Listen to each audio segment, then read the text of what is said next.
Shocking secret marriage revealed at summer camp. Can our family survive a betrayal? I've never been the type to spill family secrets online, but after what happened this summer, I feel like I have to. My name's Ashley, I'm 31, and I'm still reeling from discovering that my cousin Eric, 27, had been hiding something massive from all of us, something that shattered the fragile trust my family clung to. It all started at our annual summer camp retreat. This camp has been in my family for generations, nestled deep in the pine-covered hills of upstate New York. My father, Mark, he's 69, a retired history professor with a penchant for old-school discipline, had organized it. We rent the cabins for a week every summer, gather around the campfire, and somehow pretend that family drama doesn't exist. Usually, it works until this year. Eric had been acting a little off since the moment we arrived. Normally, he's loud, joking, and obnoxiously charming. But this time, he was quieter, more withdrawn. He kept disappearing for long stretches, claiming he was exploring the trails or fixing the dock, but there was a tension in his eyes I couldn't place. At first, I chalked it up to typical family dynamics. You know how it is, cousins bickering, siblings teasing each other, but there was something heavier lurking beneath the surface. My dad noticed it too. During the first evening by the campfire, he pulled me aside. "Ashley," he said, his voice low, "have you noticed Eric? He's different this year." I nodded. "Yeah, Dad, he's acting strange, like he's hiding something." Marcus's jaw tightened. "I hope it's nothing serious, but if it is, I want to know. You know how your uncle and I are about honesty in this family." I didn't know then that the secret Eric was hiding would shake us all to our cores. The first few days were tense, but we tried to maintain the illusion of normalcy. I spent most of my time helping my younger cousins with arts and crafts or leading canoe trips on the lake. Eric would drift in and out, always with that strange, distant look. Then came the night that changed everything. We were having a small barbecue near the lake. The fire was crackling, the smell of grilled corn and burgers filling the air. Everyone was laughing, music playing softly in the background, when Eric excused himself again. Only this time, I noticed he didn't go alone. He slipped away with a girl none of us had met before. Tall, brunette, with a laugh that didn't belong to our family, she followed him like a shadow. Curiosity got the better of me. I waited until everyone else was distracted by marshmallow roast and quietly followed them through the trees. My heart was pounding, half from adrenaline, half from the fear of what I might find. They stopped at a small clearing near the water's edge. That's when I saw it. Eric was wearing a ring. And the girl? She had one too. A wedding ring. What the? I whispered to myself. Eric and this girl weren't just holding hands. They were exchanging vows, tiny, whispered promises, like a miniature ceremony no one else was meant to see. I froze, trying to process what I was witnessing. Secret marriage. Here. At our family camp. Without telling anyone. Not Marcus. Not me. Not anyone. I wanted to storm in, scream, demand answers, but something held me back. There. Chalk. I couldn't tell. I quietly backed away, my mind racing. How long had this been going on? How did he think no one would ever find out? And more importantly, why? That night, I couldn't sleep. I sat by my cabin window, staring at the moonlight reflected off the lake, thinking about Eric and his secret life. One morning, I knew one thing, this was going to explode, and I had no idea how messy it would get. And I was right. The next morning, the Eric camp felt heavier, almost suffocating. I couldn't shake the image of Eric's secret ceremony from my mind. I tried to act normal, helping Marcus set up the breakfast table with pancakes and fresh fruit, but every time Eric walked past, my stomach twisted into knots. He acted as if nothing had happened, joking with my younger cousins, laughing at my dad's terrible dad jokes, but I knew. I decided I needed to confront him, but carefully. I didn't want to cause a scene in front of everyone. So after breakfast, while he was checking the docks again, I grabbed him in a quiet corner near the canoe racks. "Eric," I said, trying to keep my voice calm, "we need to talk." He turned, startled, his cheerful facade slipping just enough for me to see the tension behind his eyes. "What about?" he asked, trying to sound casual. "Don't play dumb. I saw you last night, the wedding." My voice was barely above a whisper, but it carried all the disbelief and anger I was holding in. Eric ran a hand through his hair, looking like a kid caught red-handed. "Ashley, Don't I me, Eric? Who is she? Why didn't anyone know?" I could feel the heat rising in my face. My chest felt tight, my hands trembling slightly. He hesitated. "It's complicated. I didn't want to tell anyone yet. It's not like I was trying to hide it forever." "Not like you were trying to hide it, Eric. This is huge. Dad, Marcus, he's going to lose it when he finds out, and you think sneaking around like some teenager is okay?" Eric looked genuinely torn, like he wanted to explain but couldn't find the words. "I love her. I didn't know how to do it right. I didn't want to hurt anyone." "I didn't want to hurt anyone, Eric. Secrecy is hurting people. You've broken trust with the entire family." I could feel tears forming, but I forced myself to blink them away. Before he could respond, my father's booming voice cut through the trees. "Ashley, Eric, come help me with the canoes." Eric flinched. I knew Marcus could sense when something was off, and if we didn't act normal, it would only make things worse. We exchanged a glance, silent acknowledgement that this conversation wasn't over, but for now, we played our parts. That day, Eric became more distant than ever. He avoided me when he could, answering questions vaguely and slipping away to make phone calls I couldn't hear. The other cousins noticed too.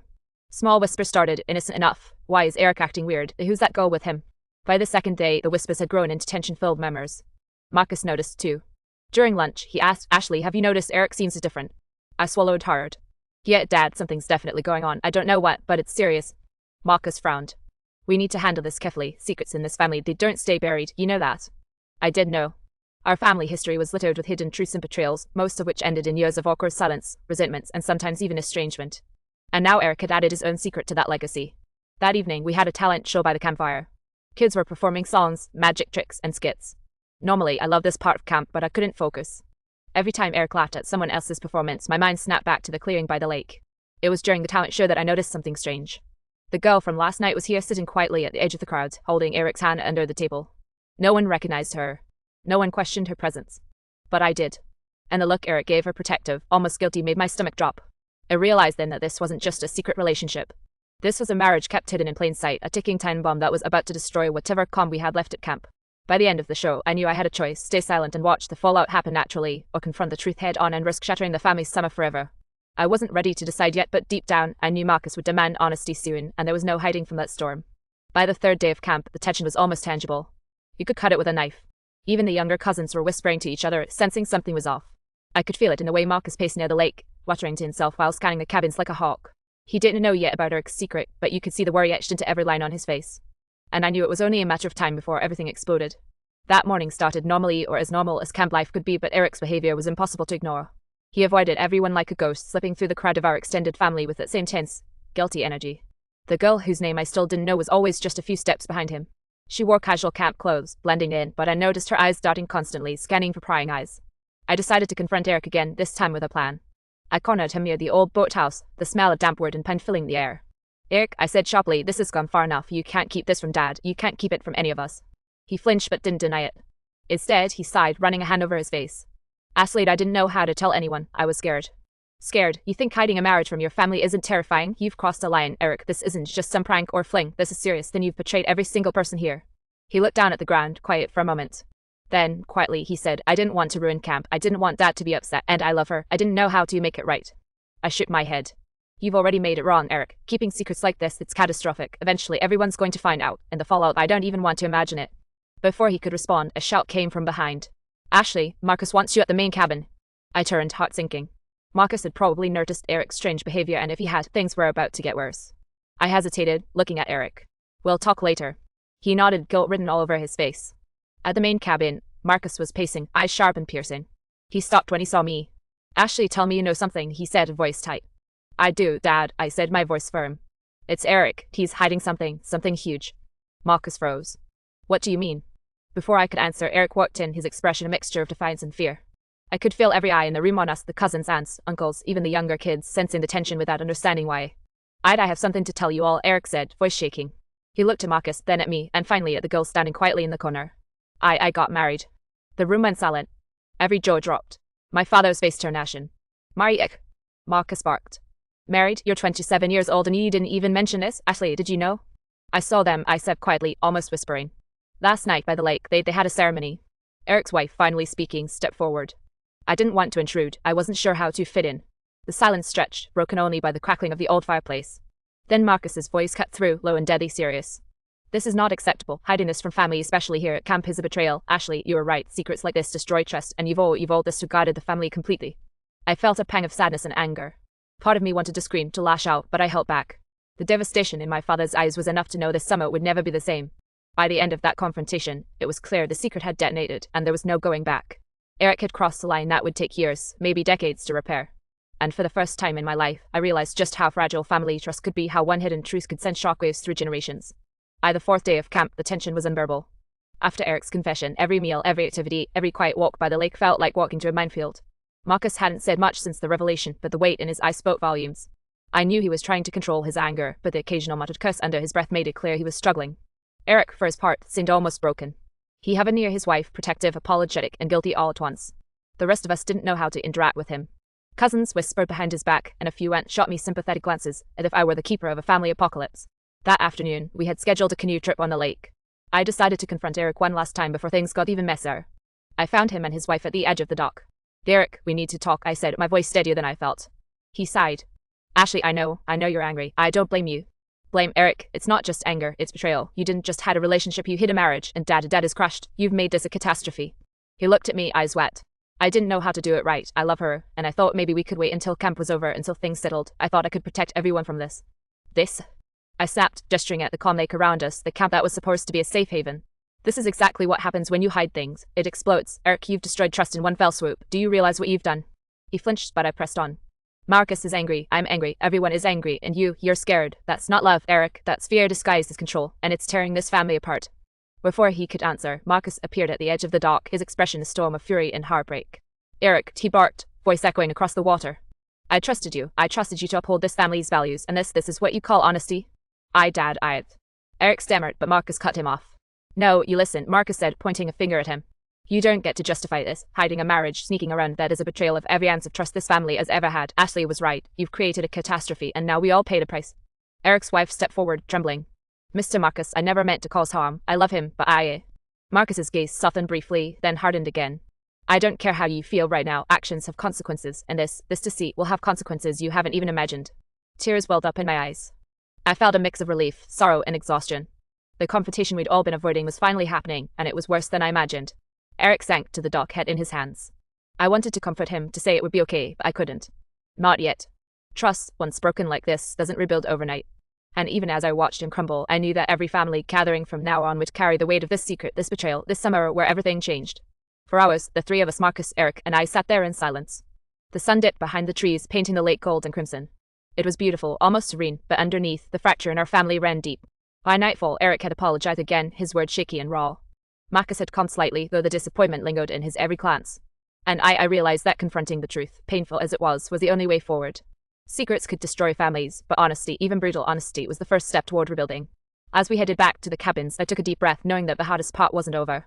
The fallout would continue, whispers and resentment would persist, and we'd all have to find a way to navigate this new reality. But for the first time since discovering the secret, I felt the glimmer of hope. Confrontation was painful, yes, but it was also necessary. And maybe, just maybe, we could survive this broken trust catastrophe. The morning after the dock confrontation, camp felt eerily quiet. The usual buzz of kids running, birds chirping, and the smell of breakfast cooking didn't reach me. Everything felt heavier, weighed down by the fallout of Eric's revelation. Even the sun seemed dimmer, as if nature itself knew the trust in our family had been fractured. Marcus didn't speak much at breakfast. He sat at the head of the table, staring at his coffee, lost in thought. Occasionally, his gaze would drift to Eric, who sat quietly beside his wife, avoiding eye contact with everyone. The tension was suffocating. I could feel it in the nervous glances of my cousins, the whispered questions of aunts and uncles. Everyone sensed the earthquake, even if they didn't know the epicenter. After clearing my plate, I found Eric sitting alone near the campfire pit.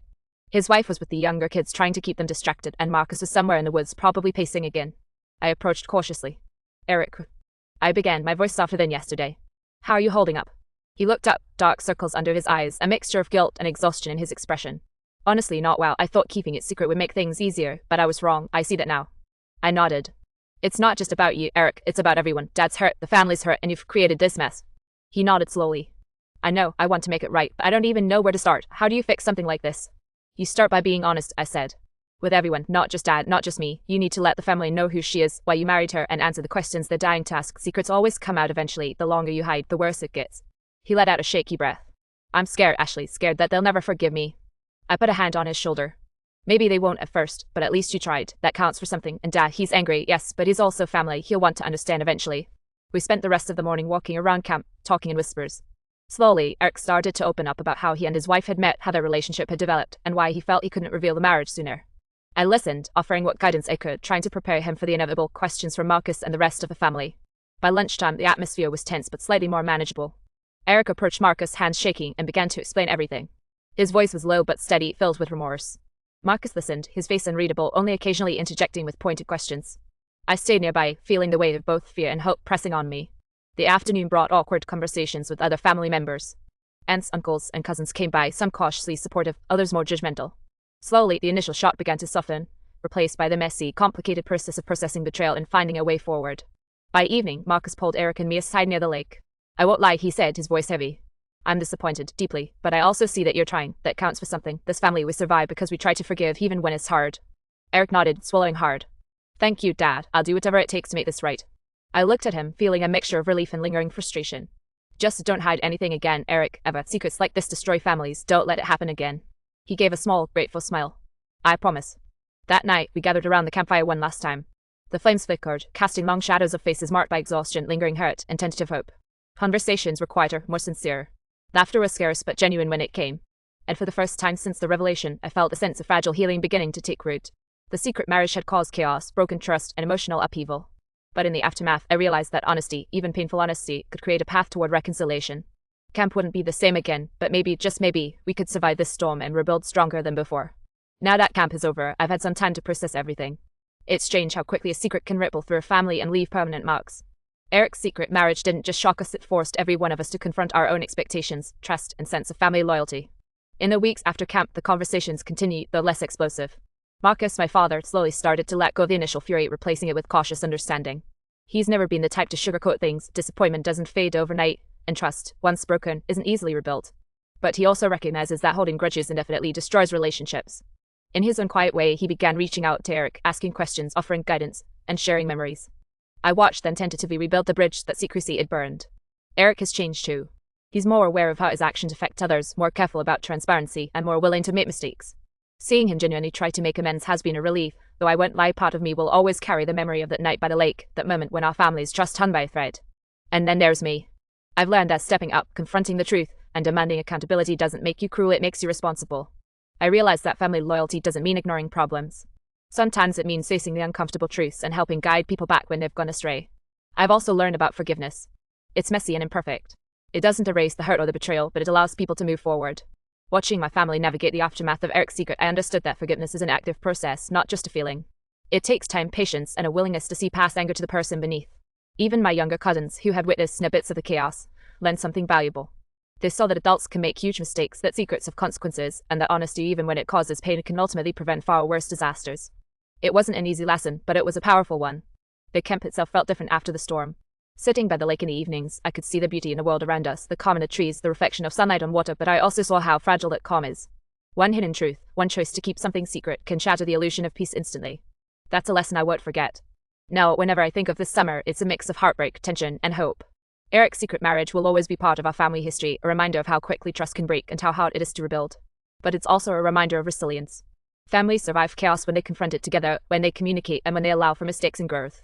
I don't know if Eric and his wife will ever be fully accepted by everyone. Some wounds run deep, but at least they've come out of the shadows. At least we know the truth. At least we've started rebuilding. And in the end, that's what counts. I still think about that night by the lake, and I still feel that pang of betrayal, but it's now mixed with cautious hope. We survived the worst of it, and that gives me some faith in the future. Trust me, I've been broken this summer, but it doesn't have to stay broken forever.